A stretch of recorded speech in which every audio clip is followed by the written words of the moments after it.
Dieu l'ayant ressuscité d'entre les morts de sorte qu'il ne retourne plus à la corruption, déclarait ainsi: Je vous donnerai les grâces saintes et fidèles promises à David. La prédication de Paul dans la synagogue d'Antioche. Le passage de méditation d'aujourd'hui est un extrait de discours de Paul dans la synagogue d'Antioche adressé aux Juifs de Pisidie ainsi qu'aux païens craignant Dieu. Jésus est devenu les prémices de la résurrection. Jésus, à la différence du fils de la veuve de Nain ou de Lazare, non seulement est revenu à la vie, mais il est ressuscité dans une vie impérissable et éternelle. Cette résurrection dans la vie éternelle va de soi si l'on considère la divinité du Christ, car il est le Seigneur de la vie. Il est simplement retourné à la vie éternelle qui lui appartenait.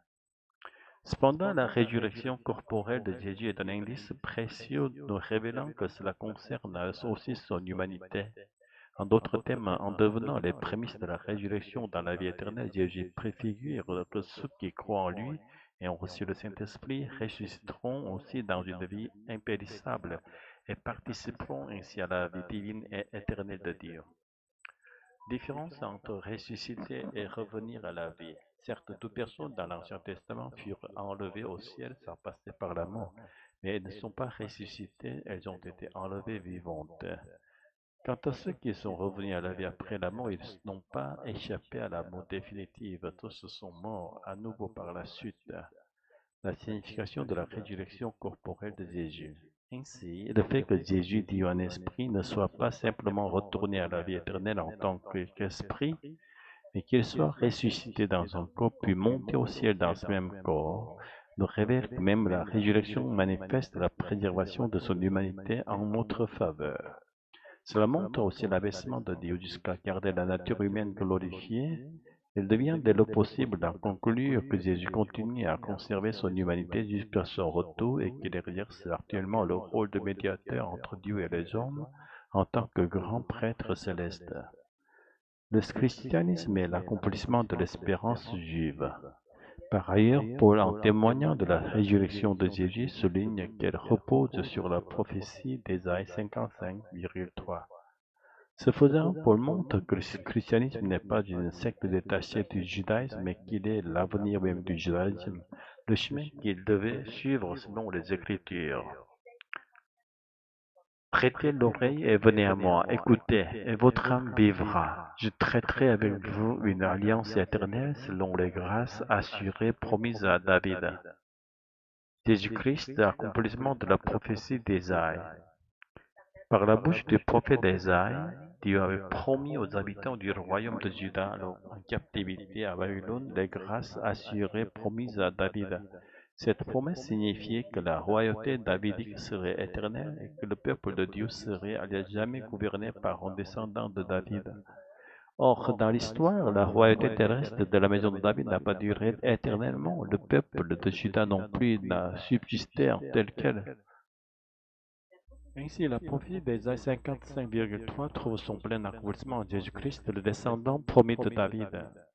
La seigneurie éternelle de Jésus s'est déjà réalisée car le Christ ressuscité règne sur le trône céleste et gouverne son peuple par le Saint-Esprit.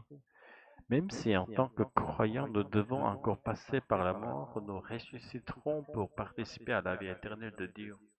L'être humain est une créature destinée à se flétrir dans la vanité et aucune intention humaine ni confession de foi ne peut être parfaitement stable ou éternelle. Mais Dieu est éternel et sa parole et ses dons sont inébranlables. Celui qui croit en Jésus et est uni à lui par l'Esprit Saint reçoit la vie éternelle, mais pour y entrer pleinement, il doit aussi passer par la mort et parvenir à la résurrection pour la vie éternelle. Ici-bas, en vivant dans l'esprit, nous pouvons goûter déjà à l'éternité et apercevoir ce qu'est le présent éternel. Mais notre chair, marquée par le péché, doit passer par la mort afin de ressusciter dans un corps nouveau sans péché. Et c'est l'Esprit Saint qui dirige tout ce processus. Une vie de retour quotidien vers Dieu. Ce à quoi nous sommes appelés aujourd'hui, c'est à vivre tant que nous sommes en vie dans l'Esprit Saint, une vie enracinée dans le présent éternel. C'est vivre déjà dans notre corps la vie du royaume des cieux. Pour cela, il nous faut mourir chaque jour avec le Christ et ressusciter chaque jour avec lui dans une vie de foi.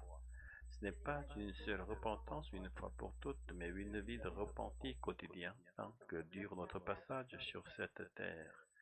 Nous devons chercher à vivre une vie irréprochable devant Dieu.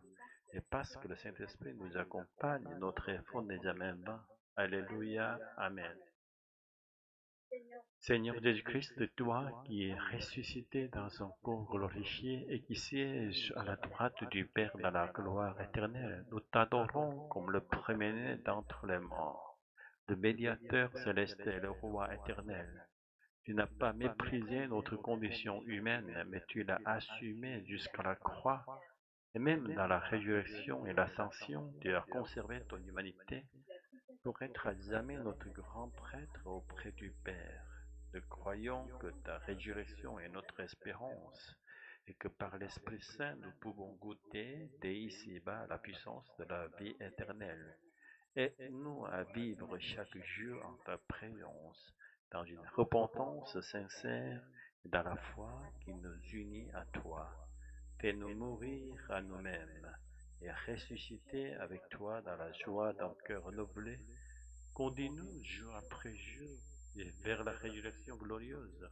Nous te verrons face à face et où nous habiterons pour toujours dans la lumière de Dieu. Alléluia. Amen.